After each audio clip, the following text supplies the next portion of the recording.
at the end of the day, when you have such a great collection of people that have come together, I feel very fortunate that these three other individuals wanted to come up on board and be a part of this team and share this same goal.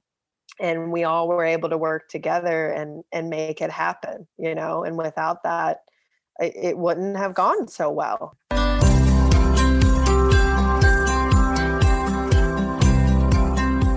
Welcome to the Dark Zone, an adventure racing podcast. This is your host, Brian Gatens. In adventure racing lingo, a dark zone is a time when, due to darkness or safety, teams are paused on the course before continuing with the race. During that time, stories are exchanged, friendships are kindled, spirits are restored, and teams have a chance to prepare for the next challenge.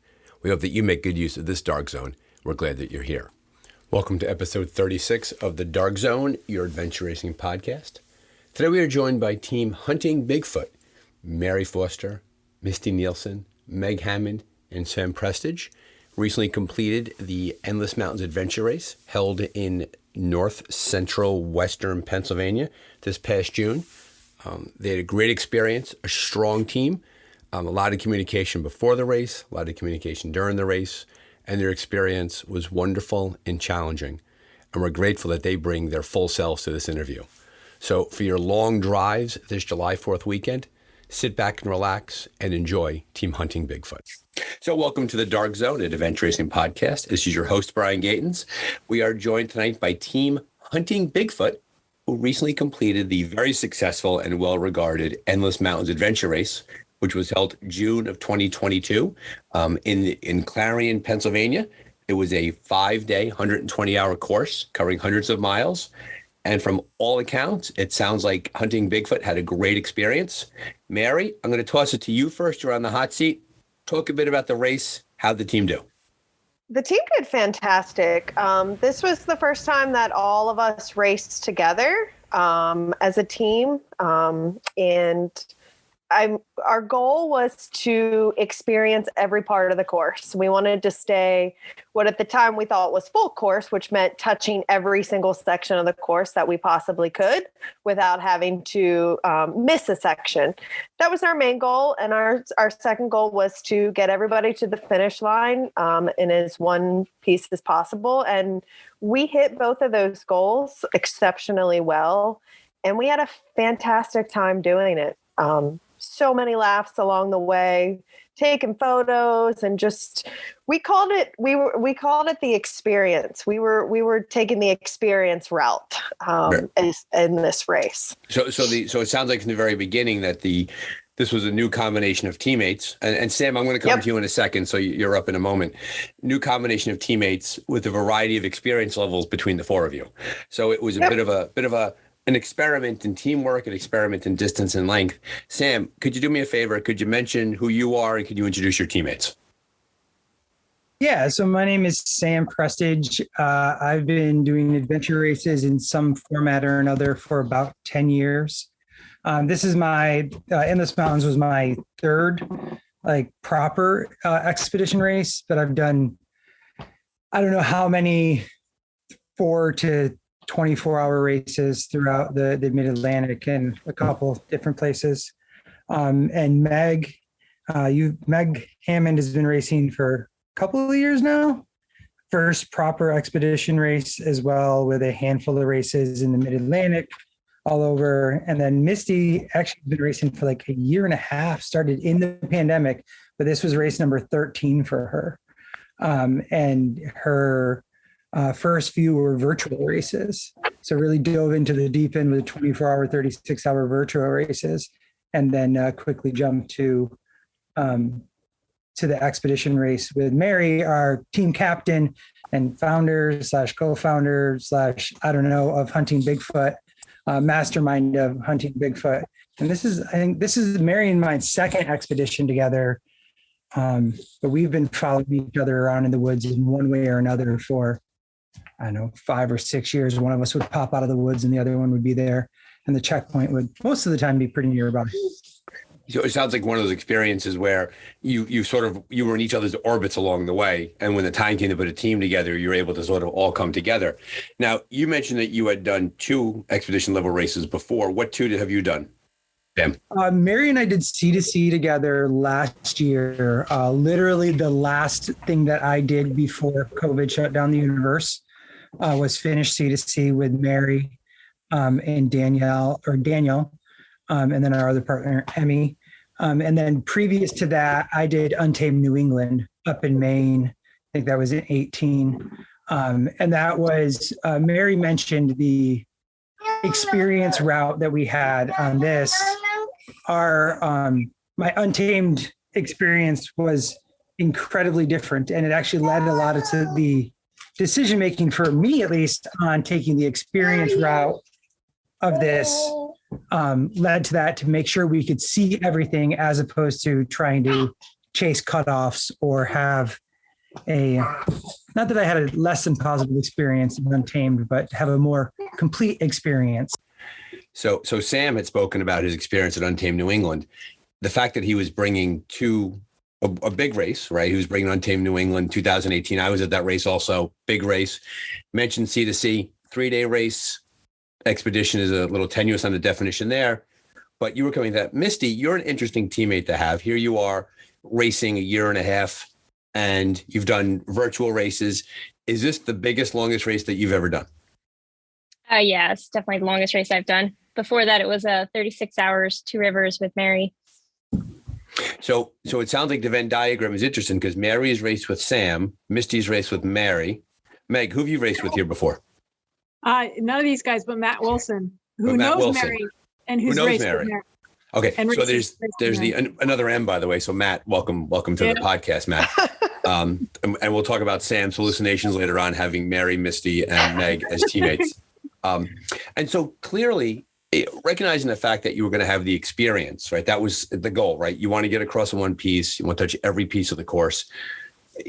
A lot of times we talk in adventure racing that if teams need to have a conversation going into the event about what they expect the event to be like for it to go smoothly. And it sounds like to me that you all had that conversation with each other going into the race. That was one thing you could control, is having that conversation. Mary, does that make sense? For sure. We did, as soon as the course overview, the schematic came out, we set up a Zoom call, and we spent, a good hour and a half, maybe even 2 hours on that call, and just kind of really made sure we were all on the same page, made sure we all kind of had some roles. So everybody was involved in some way. It wasn't just like I was telling people what to do the whole time as the captain, or, people had involvement, so they were engaged. It's a long race, you want to keep people involved as much as possible, although there are, down moments. But yeah, we did. We had a great conversation going into it about what we all wanted to get out of it. And I think we all achieved that really well. I mean, I, for one, had an amazing experience, and these guys were fantastic to race with. I'd do it again in a heartbeat. And to your point, and I know the folks at home can't see this, but when you referenced that you had a fantastic experience, all 3 of your teammates smiled without realizing it, right? So they sent that nonverbal cue that they too had a wonderful experience. And credit to you as a team. Early, you recognized what you could control and what you couldn't control. And what you couldn't control was your individual experiences on the course itself, but you could control the communication going into the event itself. And especially with a team that on paper had never traveled. Well, first of all, you never raced together as a group, the 4 of you, and you never traveled that far of a distance. There are racers on your team who have never done true blue 120-hour expedition races. So that must have been a significant challenge. Question for anybody. Did you have a chance to train together as 4 before the race? Or was this your first time being together? That was our first true time being together. Was the start of the race? Yeah. Sam and I get together, not frequently, but we get together and spend weekends with our families doing stuff. Misty and I race a lot together, just her and I. And we also got together and did a weekend or a day with Sam. We unfortunately didn't get a chance to race with Meg or do any training with Meg, but got a lot of good intel from Matt about her, so I wasn't concerned. I've known Matt a long time and raced beside him for a long time. So, I believed in what he was telling me with Meg. So I truly wasn't concerned about putting us all in a group together for the first time at a 5-day race. So Meg, coming to you there, how did you feel going into the race, knowing that you were with, it's an interesting dynamic, right? You had teammates that had sort of raced with each other together. So there's a bit of a familiarity there. You're coming in cold and never been with the four of them before. What was your self-talk going into the race? Just really actually comfortable because I'd known these folks through the AR orbit before, Sam and Mary and Misty. Mary and Misty have raced before. Matt and I have kind of met them in the middle of the woods at some point. Plus we had Jen Seger training us. Both Mary and I did some work with Jen. So I had some of that background too. So I knew Jen wouldn't steer me wrong and she would definitely tell me, hey, you need to up this instead of that to keep up with them. We had some background going forward too. It was just as a newbie, trying to find where I could help, use my experience and whatever I could bring to the table for the team. Not knowing my teammates in that way was the only difficult thing to figure out that I was worried about at all. Gotcha. As a group, how did you handle navigation? Mary and Sam were awesome. Okay, so you had two navigators at the front, sort of with the maps, their heads in them. Okay. At any point in the race, did anybody feel like they were being dragged along, or did everybody have a chance to look at the maps from time to time? We all had the chance to look, and I think Misty and I, stood back to like point things out, distance, pace counting, and more of the supportive portions, just so we could let them concentrate, but not feel hopefully as stressed being the main navigators. So I think we spoke up when we could, but kind of set back enough too to let them, because they're definitely experienced navigators, and we were trusting and learning from them too. And that's a common dynamic in a race, right? The fact that the lead navigators, they have their heads in the map. They're kind of focused on the micro. What's next? The other teammates step back and a bit more macro. Sam, what do you think about that? Yeah, and Mary and I have done it in the past where we've bounced off from each other, and we know each other's tendencies. Like when I get super chatty and start telling stories, I tend to lose where we're at on the map, and Mary starts to pay more attention. And when Mary gets hungry, she starts to lose focus on the map, and I have to pay attention. And having the two sets of maps, like it really allowed us to play off of each other. And like specifically on the bike, one of us would set our map so we saw up until, the corner, the end of the road, and the other one would already have the second map ready. So we literally take turns, and sometime on the other person's page, we would prep for the next one so we wouldn't have to stop and flip pages back and forth. And Misty and Meg, I think, are underselling their role in it as well, because there's several times, like as we're going through, this is what we're looking for. We should see a trail intersection. We should see this. And they would call those things out that we may miss because we're looking at something else. And, navigation corrections when they're occasionally needed, having the third and fourth set of eyes to see the building or the intersection is super handy. Gotcha. And it's also too, and to the point where Sam just referenced this, we talk a lot about how in adventure racing, it's not necessarily error avoidance, but it's error correction. At some point, you're going to be in the wrong spot and you got to figure it out. Absolutely. And so from a navigational perspective, and your track was very strong, this was a very, very heavily followed race. This was a lot of eyes were on the trackers on the screen. We've had tremendous interest on the race. Your track looked pretty clean. Was there any points during the race where it didn't feel clean at the time? Like at any point, and I see Mary smiling, were you standing with your map in your hand spinning in circles? Did that ever happen to you, or did you avoid those big moments? We had one significant moment like that on the bike leg. It was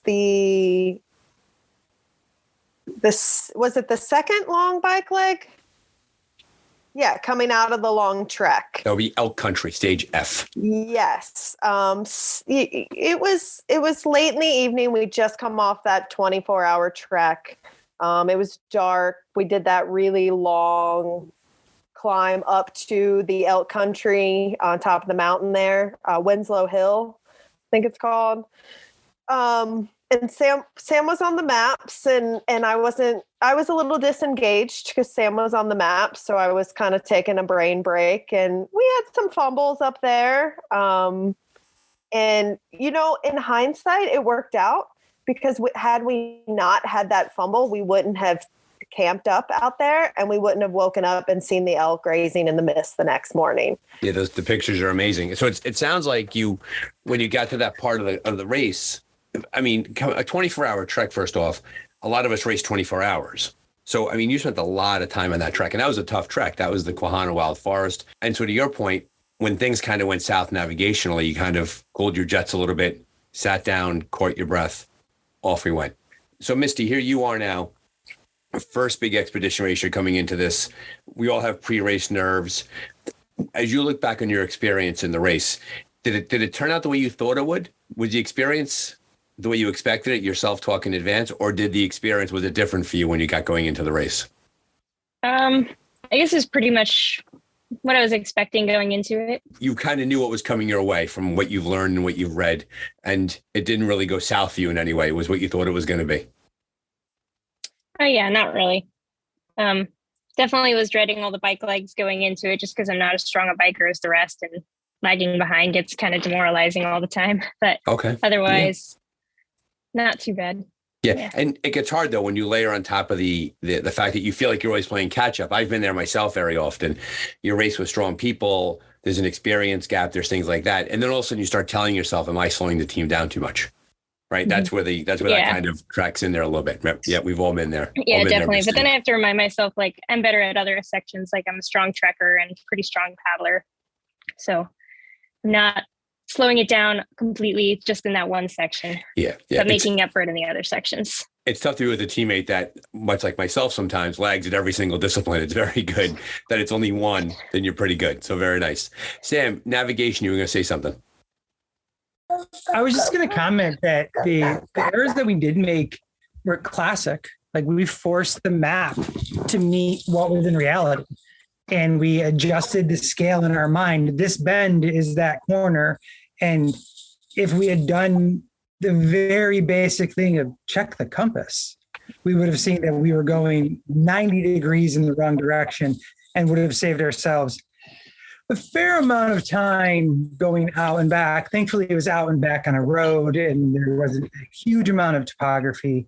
But it was a really good reminder. And we actually used that and a couple of the other minor goofs that we made to help guide us in the rest of it. Like, check your compass. Do we really want to bike whack through mountain laurel? Bike whacking with rhododendron, is that a good idea if it's up or downhill? And check the compass, even on the river. Are we sure that we're going the right direction on the river? Which gets you laughed at by other teams until they start paddling up Mill Creek. Mary, I'm looking at your track right now, and I think I found the part of the bike course where you had a bit of a bobble. You went pretty far to the east. You 29, round CP 29. Yeah, that's what we're looking at here. Yeah. So it sounds like you missed 29 and then had to go back for it a couple of times. Am I saying it correctly? So we actually stopped right above where 29 is. We saw the photographers parked there. We even said, there's the photographers. If you see the photographers, you're in the right spot. We saw Dewey Road, like everything lined up. The one of the big things that I think threw us off is the name. The clue name was something about a farm. I can't remember the actual. Gilbert Farm viewing area, I think, was the clue. And the name on the sign said Winslow Hill viewing area. And I guess, being sleep deprived and that time of night, just having done that climb, we just weren't thinking, even though we knew we were in the right spot. Gotcha. And so so your track was pretty far to the east here. When you got that far away, I noticed here on the map, it wasn't a directional change that tipped you off. Did it not feel right to you at that point? Did you say, this is clearly, we've traveled too far on this road?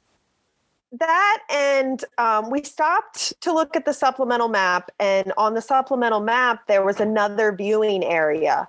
And I was like, Sam, we passed that viewing area such and such meters ago. This is where we are. And that's where we really figured out exactly where we were and where we needed to go back to. And that's when we were like, that had to have been where the CP is near or was. But by the time we got back there, his brain was done, my brain was done. We figured that we had taken too long on that point and we all needed to take a sleep. Gotcha. So it was 29 where I think I see here where you bedded down just to the west of it a little bit. Yeah, found a nice Johnny Blue, figured that would be good accommodations to lay down for a couple hours. So did you just lay flat on the ground or did you put anything on the ground underneath you? I always like to ask that question. We set up our tents. We actually set up our tents. Yeah. Yeah. Which must have been incredibly refreshing during the race to actually be inside. I know it's relative, inside and to get out of everything. That must have been good for you. And then you came out, you felt refreshed. It was worth your while to take that sleep. It was. I don't know how refreshed we were. We got woken up by quite a few teams also looking for 29 who weren't exactly sure where it was, which actually made us feel better at the time because we were like, all right, well, if all these other teams are going back and forth, we didn't screw it up too bad. Yeah. Well, clearly that sleep served you well because once we were past that section, your nav was pretty much spot on. So the relative refreshing helped you in a big way. Yeah, I was kind of bound and determined after that little mishap to really stay on the map, stay on direction, making sure I was calling out what to look for, distances as much as possible, and keeping everybody really engaged so we didn't mess up or didn't have any other mishaps on that bike leg. And it worked out phenomenal. Misty and Meg were staying on top of the things I was calling out. Sam was staying on top of the map with me as well. On the SUP map, I had the topo map. So we really worked great as a team to really nail the rest of that bike section. Yeah. So it sounds like what you did was you farmed out your brain to other people. Yeah. Right. You knew you were tired. You knew you were beat up. And then the good news is you had Misty and Meg in the bullpen, so to speak, and they were able to, because they were not expending the mental effort inside the maps. When the time came for them to step up, they could do that. Yeah, absolutely. Yeah, for sure. Yeah. So Meg, what do you think as you went through this race, and this was a big one for you, and you and I were at the very beginning when you got into all of this. Did the race turn out the way that you thought it was going to be, or was there a difference on the course? I was really worried about not finishing. I was really, not confident with, abilities and then coming all together.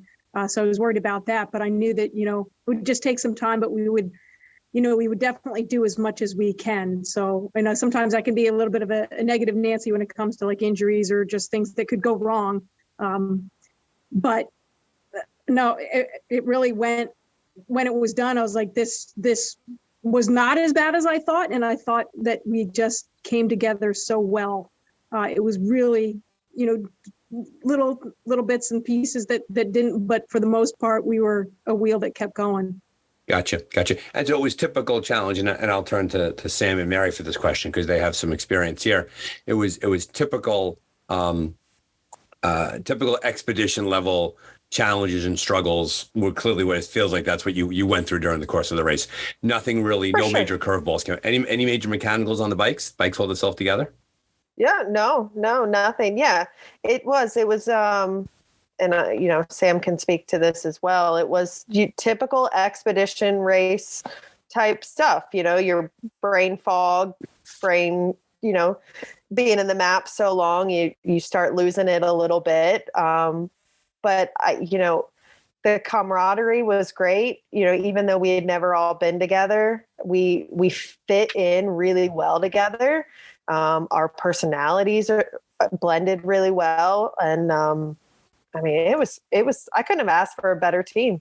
So recognizing that there was, first things first, I feel a little bad for Misty and Meg in the respect that it's not always like this, right? And you're going to dive into an event.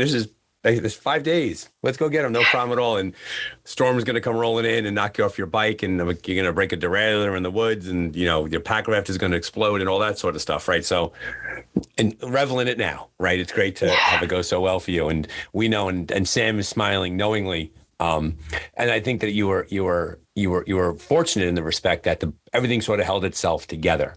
How did you do nutritionally? What were your separate food plans? Did you combine food? Is everybody on their own? Like, did anybody have any special, like, I can't eat that, my favorite food's in my teammates pack? Like, how did that go? Meg, let's well, yeah, we'll let Meg talk nutrition here. Go ahead, Meg, have at it. I'm very specific about what I eat, so we pretty much cleared that. But by the end of it, it doesn't really matter. I ate pretty much anything I could grab. We shared food a little bit towards the end, but I don't know why you guys are laughing at me, because something died in Sam's lower intestine the entire week. So maybe I had food issues with somebody. Just saying. So Sam, I think they're throwing it to you now. How'd you do nutritionally? So we all had our separate nutrition plans. We packed our own food. We talked about it. One of the things that Misty was helping us with was keeping track, not necessarily keeping track, but helping us remember to eat and drink. That was one of the things that she was doing for us. But we were all on our own, and I had a combination of all of the junk food to the prepackaged applesauce, the whole gamut of food. And at one point, Paul had asked me, I think 48 hours in, like, what food I was sick of. At that point, I wasn't sick of anything because I had a really good variety. The last 24-ish hours of the race, we were definitely in each other's food bags and just straight up taking whatever they had, whatever somebody was willing to give up or trade. I had a bit of an issue for a while where I wasn't drinking because water just was not doing it for me. And fortunately, Mary had like some of those Crystal Light packets or something. Right, and just change the flavor. Just changing the flavor allowed me to get it down to help fight off a little bit of the dehydration that was coming on. So that was really helpful. We also, we had ice cream with Bigfoot. Right. On at the Pale Whale ice cream place, right? On the last trek. Yeah, we went out for the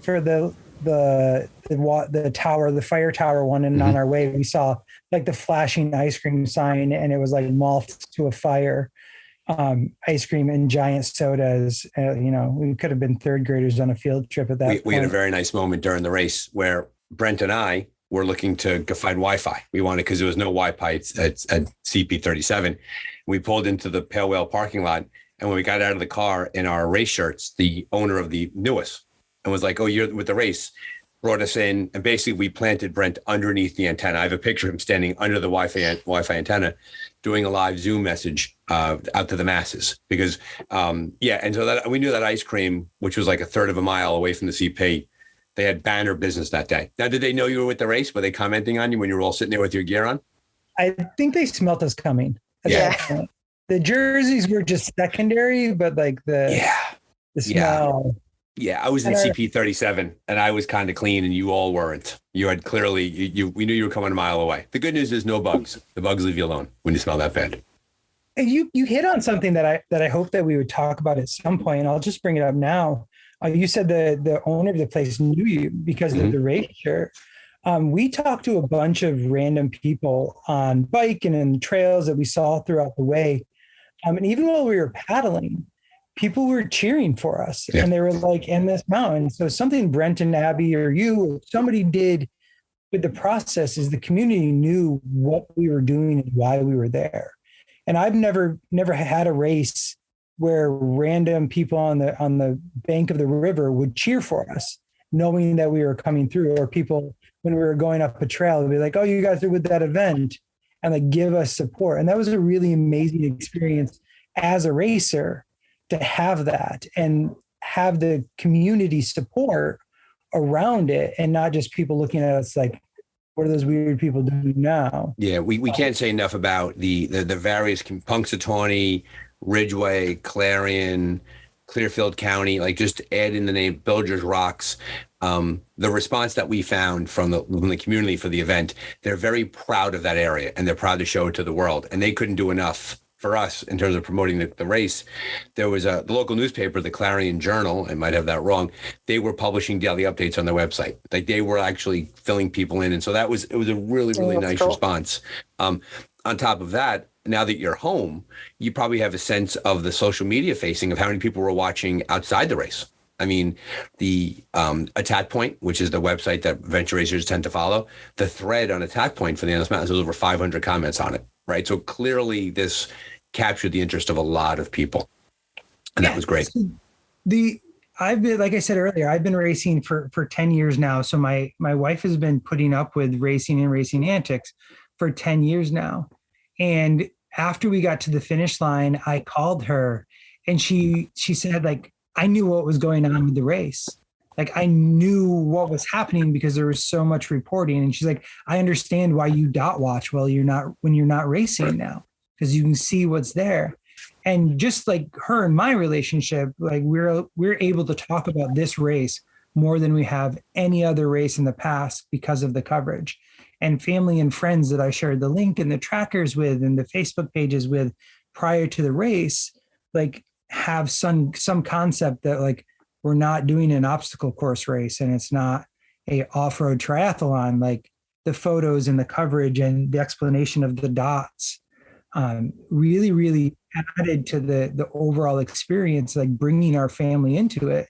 And as, like, this is one of my main passions in life, and having people that I know and care about outside of adventure racing get a glimpse of that and have them have some buy-in rather than Sam's doing something in the woods again, like have them get excited for it as well. It allows that to spread. And I think ultimately bring in more people in the sport, maybe not necessarily bring in people to race. Like, I have family members that are never going to race, but they're more likely to watch my dots next time because they know what's going on and they have a concept of it.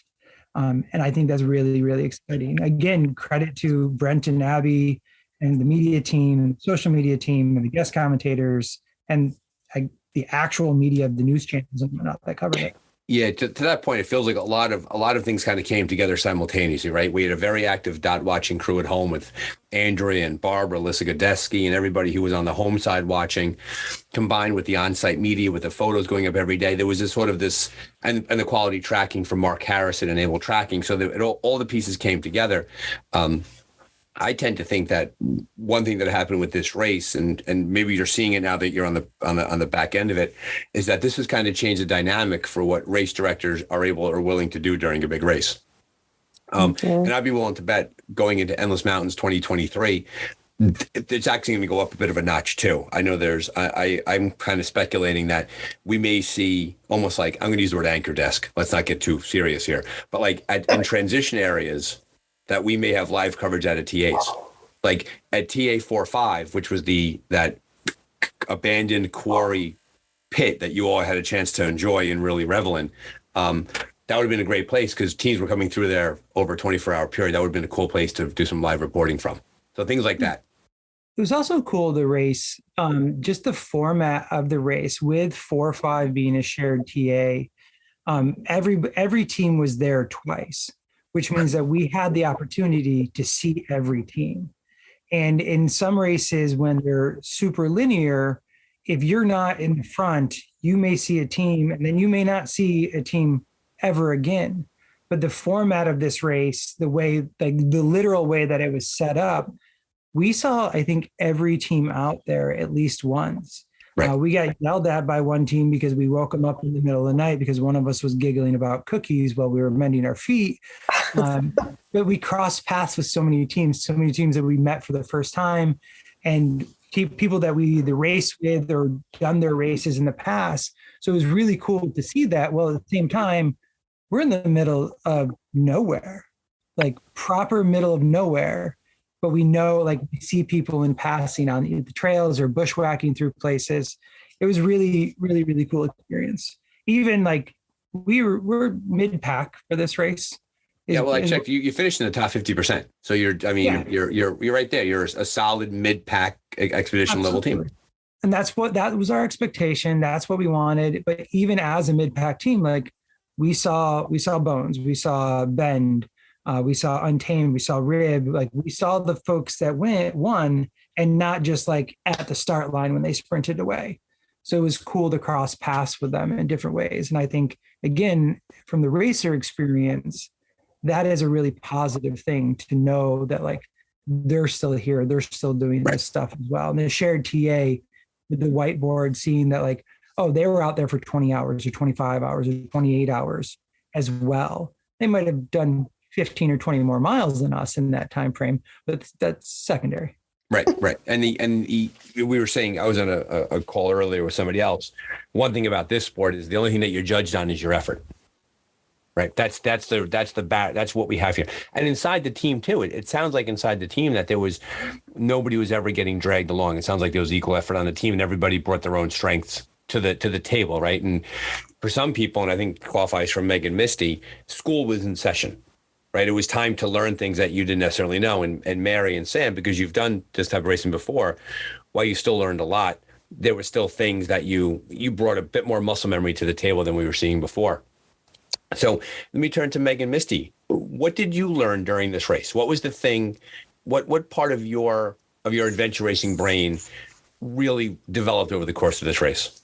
Just the team fluidity. Where one person's strength or weaknesses ended, the other person could pick up, and the over time, how you recognize that and knew where to fill in. I mean, I think that was my favorite part of this race period, is going in with people that you don't know and then being so in tune with them by the end of the race.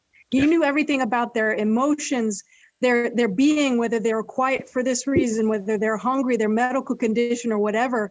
And then 2 days after the race, you're almost missing that because you're just like, I'm all alone. Where's Misty, Mary, and Sam? Where's my group? I have a task to do, but I don't. Abby Perkis had that beautiful email about reentry, about your regular lives. And then the two different dynamics, the racing dynamic and then home life, where your other connections and bonds exist. The two different worlds is something that I learned a lot from AR, but the growth over a 5-day period of 4 people and the connection that you make, that actually was the most amazing experience to me, learning wise. Yeah, because you take that 5-day, 120-hour experience and you force yourselves into this little world. And your world are those maps and the people and the navigation. Misty, do you want to weigh in? What do you learn out sure. there? Just mostly like how important the communication is. I'm not one to like tell everybody if I'm like suffering, because I'm not used to doing a bunch of team sports. I'll do like backpacking trips on my own for long distances, but just making sure everyone knows like what I need when I need it. Did anybody go in the hole and not tell their teammates? Anybody have to get rescued from a nutritional hole or a bad foot hole or something like that? If they did, they hit it well. There was one person on our team that, as we were hiking up Porcupine Ridge, made this statement, "I'm no longer sweating." Oh, yeah. Well, that's an issue. Yeah. That's dangerous. And they called themselves out on it publicly, and we had a sit down and had some electrolytes and some water. And I like credit to Abby and Brent that people on the team were required to do wilderness aid training. Mm-hmm. We know dehydration in general in life, but like that was a specific thing taught in the class. At least I believe it was. I'm not one of the ones that did it. But to call that out, and then we tuck that break, and our team member did what they needed to do for themselves and for the team in general. Because your race would have taken a much different turn if that person didn't recognize the physical change. I was at a race one time where it was a very, very hot day. I saw another team had this dynamic where one person felt great. They were elated, and it was a brutally hot day. And 10 minutes later, they were basically on the ground because they were dehydrated, and their body had that last little shot of glucose that came out, which made them feel great. And then they dropped, and then they crashed. And then they literally had they were fine. It was goose and food, but it took them out of the race for a while because the heat exhaustion got a hold of them. So credit to that. So nobody on the team got caught in that kind of a hole. So that speaks to the team dynamic and how well you took care of each other. Out of curiosity, who was the parent of the team? Who was the person who would basically keep an eye on everybody else? I think we all were pretty good about asking, like, how you doing? We'd ride up next to whoever and be like, you doing okay? How you feeling? I think Meg definitely wins the award for TA mom. She was boss in transition and we still can't figure out how she got so fast in TA, but she took care of the rest of us, filling our waters and helping us get out of TA quicker and making sure we were all, in good shape in TA. So she definitely gets good credit for that. And credit to Meg, and I bet Misty, you qualify in this category also, that while Mary is the team captain and Sam is the co-navigator, it's not uncommon for the other two racers to feel, I use the term left out, not the right word to use, but you know what I mean. You feel uninvolved. But Meg, you played to your strengths in the TA. You got the team up and running. It sounds like Misty, it sounds like you were there. You would keep an eye on people. It sounds like you were doing a really nice job with that. So everybody kind of fell into a natural role inside of the team. And that's a credit to your pre-race communication with each other. In terms of overall speed, if you race together again, if you went back out there in a week and a half, you did this race again, would the fact that you know each other so well lead to a faster result? Or do you think you'd be pretty much, you're at the upper end of your speed? We actually had that discussion, and we would like to do it again, and we'd like to do it faster. If you look in the chat for Zoom, it actually says next time we'll go faster. You will. Okay. So you think, so next time you think, and so what was the barrier for this time? Was it just getting used to the distance? Was it getting used to, was it like, what prevented you? I mean, you had a solid time, but if you, when you do your post-race analysis, and if you decide that you want to go higher up in the standings as a team, what do you think you need to work on? This being everybody's first 5 day, Sam and I weren't necessarily new to the whole expedition experience, but this being everybody's first 5 day, Misty and Meg being relatively new to the sport and relatively new to a 4-person team and the dynamics that come with a 4-person team, which is a lot different when it's, just 2 people racing together and stuff like that. We knew like I said from the beginning, we wanted this to be more of an experience. We wanted everybody to finish and we wanted everybody to have a good time. That being said, now that we've all finished and we've all done it and know our limits, the goal would be for next year to push those boundaries. We know what those boundaries are relatively, of course, the course always changes, but we know that we can do this. So now let's push it and see what we can really do. And let's get faster and more efficient and still have a good time. So it sounds like Hunting Bigfoot is ready to tackle other races. Now you mentioned next year, and next year, the week of June 26th is when they're considering. It's a week later next year. Are you considering doing other races as a 4 between here and there? Main summer adventure race. And it's hard to get 4 schedules together. It's hard to get 4 sets of lives together. That's always a challenge. But do you plan on keeping some combination of this team together to build that muscle memory? Oh, absolutely. Misty and I race a lot together, just her and I. Would obviously like to keep doing that. Meg, we've talked to Meg about bringing her in. Sam is always welcome. He's got some more family obligations that prevent him from getting out as much as the rest of us can. But, anytime he wants to jump in, he's more than welcome. So yeah, we'll definitely keep racing in some aspect of this group. And we've even looked at doing Expedition Ozark next year as well. So yeah, there's definitely talk of what's next. I'm ready. Well, it's a great thing. Very often when these conversations are held with teams following races, part of the conversation is about how the team had to overcome adversity that was found from within. And it sounds like that wasn't the dynamic here at all for Team Hunting Bigfoot. It sounds like from the very first delightful pack raft. How'd you all enjoy that the pack raft, by the way? Sam, how'd you like that pack raft? At the end of it, I found a pink float by CP12 and I carried it back for Brent so he could go float down the river by himself. That's how I felt about it. I've seen the pink float. In full disclosure, as you know, that I was part of the team that helped to determine if that was a pack raftable body of water or not. Yeah. And I did that up to CP4 the day before. And I think that Sam is desperate to curse at me, but he recognizes how important it is for him not to do that. So Sam, I appreciate your holding it in there.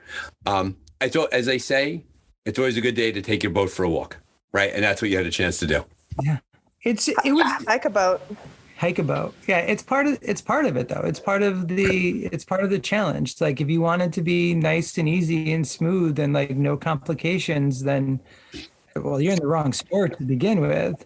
But like I think part of my frustration with that is I'm a 200-pound dude, 200 plus, with all of my gear, and like I'm scraping bottom all the time. And like when we ended up getting the actual canoes later on, all the gear went in the other boat. Whatever boat I wasn't in, all of the gear was in to help try and even it out. But it's pack rafting. It was still fun, even when it was less than enjoyable. It's better than being at work. It also got progressively better, right? It was, and that was that's what we felt better about with that section. When Paul Miller and we scouted that out, we did a fair amount of walking, but we knew that once you got down to CP4, which was 6 miles down, you had pretty much river after that. But also, like with pack rafting, you have the option to make choices. Right. We inflated at the very beginning and put in and tried to go, and we got in and out, and we got in and out. It's a pack raft. And I didn't see anywhere in the rules where it said you had to inflate at the TA. We could have made the decision to leave the boats in the bag and then hiked 3 miles or 4 miles up the river. And at sometimes that would have been faster than paddling. We just made the choice for whatever reason, and I think most teams made the choice to start to paddle from the beginning. If we were in this same river again next year with the same water levels, then I bet you would see a lot more teams with their packs, with their boats in their packs for duration. And with the introduction of pack raft to adventure racing in the Eastern United States, at least, is still relatively new. It's only been a couple of years that pack rafts have been an option. There's been a couple of years, like I think Two Rivers, it's required. I know Abby and Brent have had it for some others. Rootstock has had it from others, but I don't know other East Coast races that have required pack raft. And having the option to hike along the river or next to the river or something versus getting in, you can make those choices. And I don't know that we necessarily chose poorly, but I might make a different choice next time. Right. Yeah, I know that the main summer adventure race, which is July 16th, being put on by Strong Machine, they have a pack raft section where you could either pack raft it or there's an alternate route where you could hike it. So that's part of it also. And then Eric Carvalho is putting on the Eastern Mountain Wilderness Challenge, which is up in the Adirondacks, which is a 5 checkpoint, 30-hour race, which is going to be a great event, right? So pack rafting is becoming more and more of what we're seeing here now. As we begin to wrap up here, and I have to give the team a lot of credit. Usually these episodes go a lot longer when they have to work out their challenges and their difficulties. It sounds like you're such a smooth race that there's, how'd it go? It was great. Well, thanks for coming on. I mean, it's not completely true. Mary and I definitely yelled at each other. Well, now we're getting into it. And so time out here. Stop. Misty and Meg, how badly did they yell at each other? That's you answer the question, not the two of them. Oh, no, they did go back and forth, but I got to apologize to Missy for every curse word, the entire pack raft and canoe. Every time we bounced it off a rock, I was dropping every F-bomb possible. So I have to apologize. She was incredibly patient with me. But no, Sam and Mary definitely went back and forth a little bit. But in good nature, though, and what they had to say was, their points made sense. So was it over navigational differences? Was it over a map difference? Sometimes, but it was just more like, hey, this is what I'm really seeing. Can you stop and listen to me? Because I really strongly think this way. And then sometimes the other person would say, well, I strongly think this way. But no, I I'm really right. think No, I'm right. We can't both be right. Let's figure it out. I think the worst of it was a was salesman is the problem. And he can make you believe anything. Even if you know deep down what he is selling you is a bad idea and you don't want any part of it. But Mary, trust me, you want to buy this direction. What's it going to take you to put you in this direction? What's it going to take? As long as I've known him and as close as we are, I still buy into it, even though I know better. Right. The place that came to mind for me was in the paddle, the rapids, the XYZ. Yes. Rapids. Yeah, we got into it for sure. It was late at night. It was 11 o'clock, almost 12 o'clock. And I wanted to get past the rapids. And we had been going since 5 a.m. and we were debating how far to go. And we had just paddled with some teams that stopped on the island on, I think, CP34. They had stopped there, and I didn't want to stop because we were concerned about time. And going through the rapids, the first set of rapids, we got out, we scouted it, we saw where the route was, we saw that the water was low and we were going to drag. So we decided to portage around the rapids anyways. We get to the other side of the rapids and we'd hit every rock in the river up until that point. And we're water weary, we're tired, not necessarily having the best reaction time, knowing that there's more rapids coming. Right. We wanted to push on, we wanted to stay, we wanted to push on, we wanted to stay. And it came down to the point where like one of us was going to be angry. And we made I think ultimately the call was made twofold. We actually camped 50 feet past X Rapids. We pulled over and that's where we set up our tents and spent the night. And ultimately the call was made for two reasons. One is that part of the team was starting to feel not safe. Paddling. Mary was drunk walking in the water. Right. So her not feeling safe isn't a good place to be. And then the other is beyond adventure racing, we're friends. And to push the limits of our friendship in a race that may have repercussions outside of the race wasn't worth it to me. So if it means that we sleep a little bit longer, we rest a little bit longer, that's more important to be able to look at a friend straight face the next day and say, I didn't make you feel unsafe by getting another quarter of a mile. Or right. And I think the big test there is the idea of safety. Right. That you weren't going to, it's one thing to be inconvenienced and that's adventure racing. But when someone doesn't feel safe in part of an event, that's when you kind of cool your jets a little bit. You mentioned time. You came in at 117 and a half hours. So you had a 2.5 hour buffer at the end of the race, which is not a lot of time in a 120 hour race. When did you start getting nervous about finish time? I think when we were on the optional trek off the paddle, the first trek, we had given ourselves a time limit on that portion. And the longer we were out on that portion, the more nervous we were about time. It was taking us a lot longer than we expected. Right. And you were pretty far out there. You went pretty far on that track. I'm looking at your tracker now. Yeah, and our route choice kind of shows that, right? Yeah. Like our route choice shows like we were planning on clearing that section. And then the further we kept going, we were like, whoa, this is getting long. We started looking at the mandatory trek that was coming up and distances and that was really the only time we felt any real time pressure, I think. Right. I think we felt pretty good on that mandatory trek section off the paddle. And even going into that last paddle, we obviously knew how much time we had at that point. Right. But we also hadn't slept at all in over 24 hours going into that last paddle. So that obviously was going to be an issue, people falling asleep in the boat. So we slowed down quite a bit, but we still had that buffer. So and you had to travel through the night because it was a 10 o'clock finish in the morning. So you paddled through that last night and then you go up there. Okay.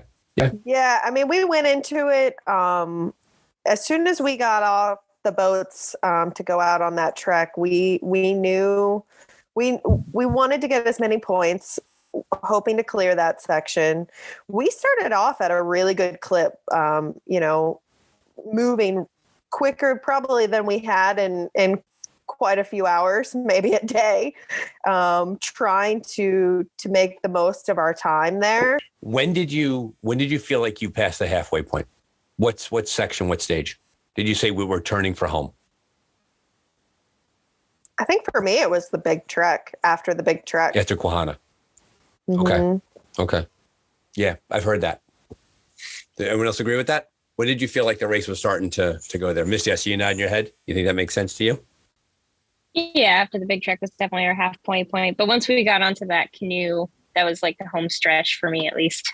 Right. I mean, not to understate the need to paddle, but like water's going to help you. Right. And well, what was your team's, when you saw the schematic and you knew you were finishing with a 60-mile paddle, how did that land with the team? I don't think we specifically talked about it. We knew it was going to be big. Like we knew that there was going to be miles. And I think the thing with the schematic, what we talked about the most was the bike and the paddle, that if they were linear, they were going to cause issues.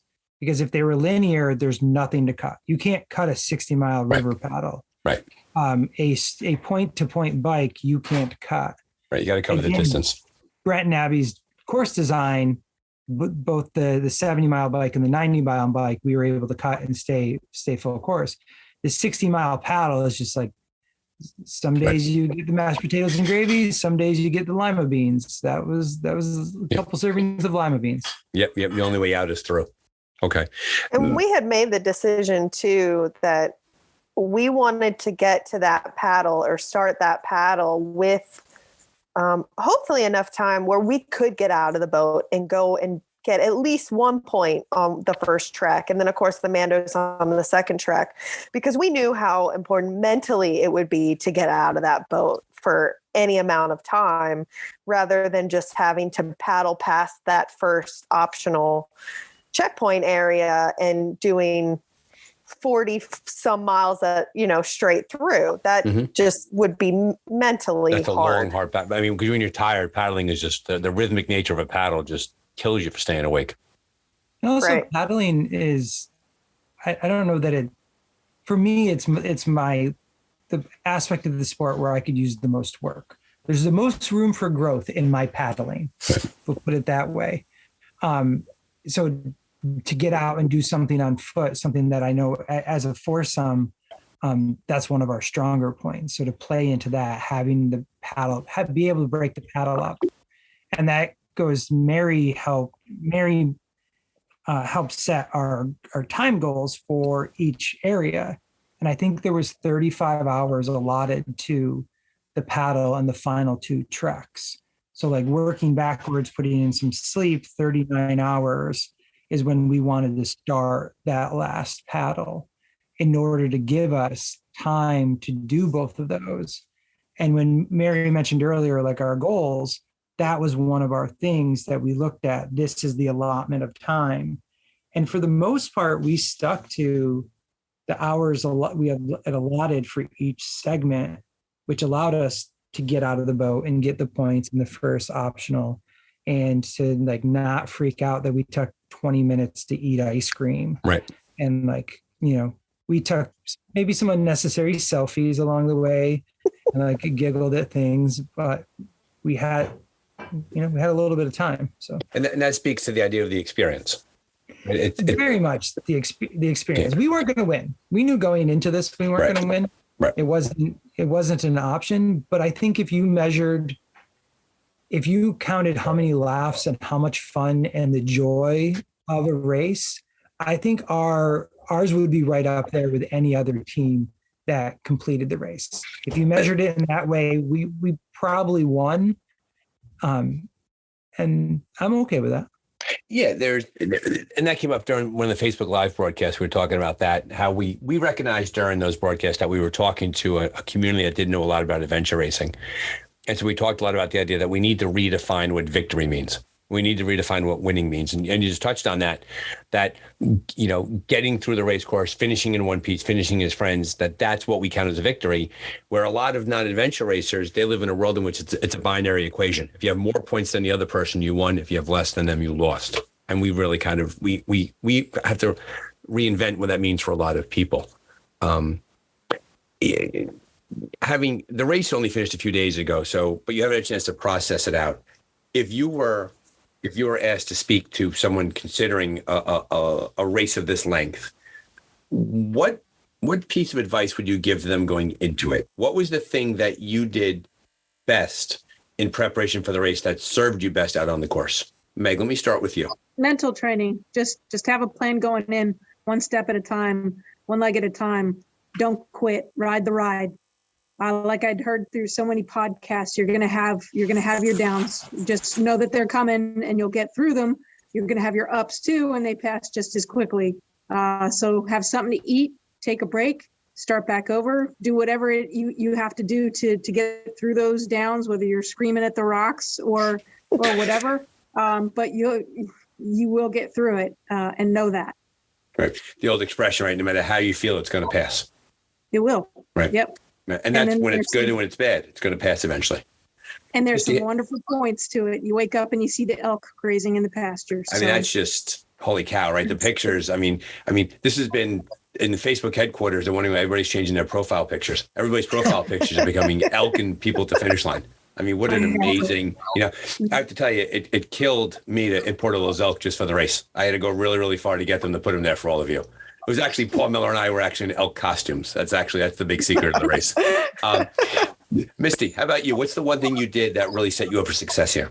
I think I was pretty mentally prepared for the race because I'd done other longer things before, not necessarily an adventure race, but just being out in the woods for a long period of time. So I was pretty mentally prepared for it. So that really helped. And then lots of training. Definitely get all your training in. So it sounds like your backpacking experience, there's a wonderful crossover to adventure racing. You're used to being out in the open. You're used to being on your feet. It was fine. And then obviously all the training that you had to do. And before we jump on to you, Mary and Sam, who here felt as if they made huge gains in preparing for the race? Who really amped up their training to really get strong for the race? Or did you come into it pretty much set? I amped up big time. And what did that look like for the listener out there? What was the change in your training to let you get ready for the race? Was it distance? Was it interval work? Was it with a coach? What did Jen have you do? It was with a coach, interval work, a lot of endurance, a mix of everything. She really structured my training. My training before for other races was just a lot of running and some trail running and things like that. But she concentrated on so many things, cross training and recovery days and really pushing and keeping your heart rate up for long periods of time. So that's something that I never, I was responsible to somebody who was watching me saying, this is what I want you to do. And that's what I did. Gotcha. And it worked. I felt good. So I'm happy with what she structured for me. It sounds like it worked out well for you. It sounds like nobody during the race really kind of fell apart physically. Am I hearing that right? Like everybody pretty much stayed right in the zone the entire time? Yeah. Okay. That's great. I mean, it sounds like you really had the secret sauce. So well done. Well done. Sam, what did you do to prepare yourself for the race? I think having honest conversations before the race, with myself and with the team together, what do we honestly want to do? What are our honest goals? And checking them with reality to see, is that feasible? And so setting the expectations in a way. And then the other part of it was just, it's a race. We're paying to have this experience and just have some fun. Don't take it too seriously. Even when we're going the wrong direction or there's that CP again, it's going to be fine. At the end of the day, we've got time, or you don't have time. You just have to go faster. Right. But it's an experience. Enjoy it. Mary, how about you? I have been working with Jen also as my coach for quite a while. So she was pretty instrumental in also ramping me up for this and getting me ready. I had a few physical setbacks, so she had to navigate those.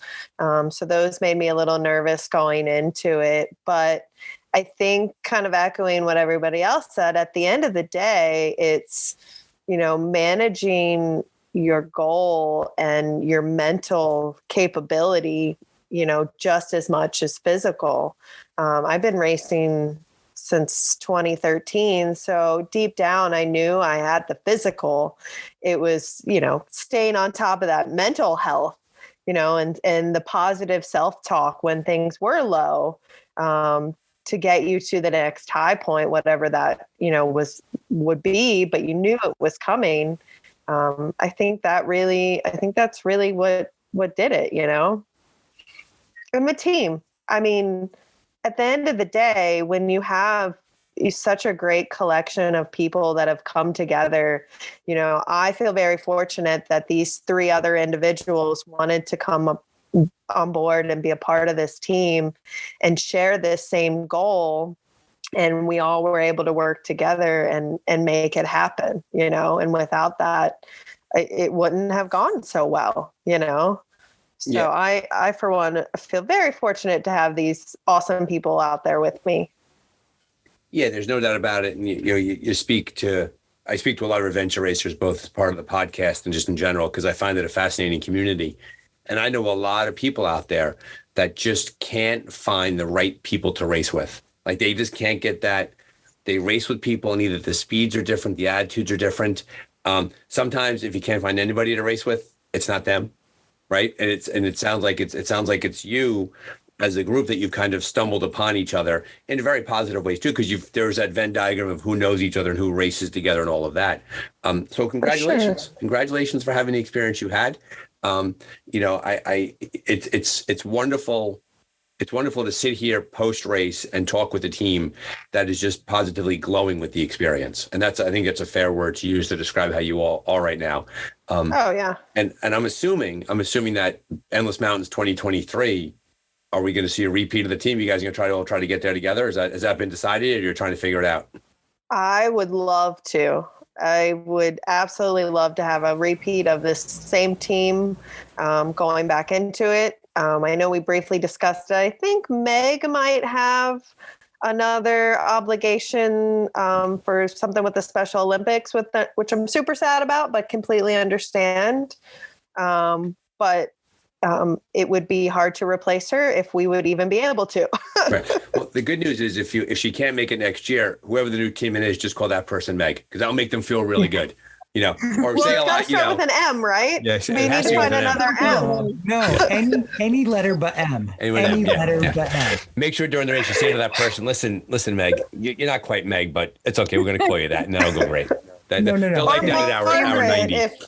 It's might come out as Margaret if something goes real wrong. Nice. Exactly. When things fall apart. Well, listen, everybody, I appreciate your time to come on the Dark Zone. I'm impressed that you've not all eaten for an hour, because you do know that when you're adventure racing, you eat every hour on the hour when the race is over, and you're probably all exhausted. So I really appreciate your time. It sounds like, Sam, you want to say something. I just wanted to put another shout out to Abby and Brent and Rootstock Racing and all of the volunteers and all of the supporters that they had behind the scenes that we don't know about, whose names I'll never know, the different community organizations that gave time, effort, money, energy, from the school bus drivers to the Eagle Lodge to the whoever helped set up the bathrooms at all of the TAs. It was really, really well put together race. It was a great experience all the way through, from the food to the checkpoints being in the right spot. And it's just such a massive undertaking for everything to go. I wouldn't say it went perfect, because I'm sure there was stuff we don't know about, chaos behind the scenes. But from my experience, it seemed pretty flawless in that aspect. Having done a bunch of races all over and different events not race related, they definitely raised the bar on racer experience for this, from the swag and the communication pre-race, post-race, all the way through. They really have done an amazing job taking care of us and making sure that we had the experience that we wanted, or at least we wanted. So I can't say enough about their organization and what they've done and what they're doing for adventure racing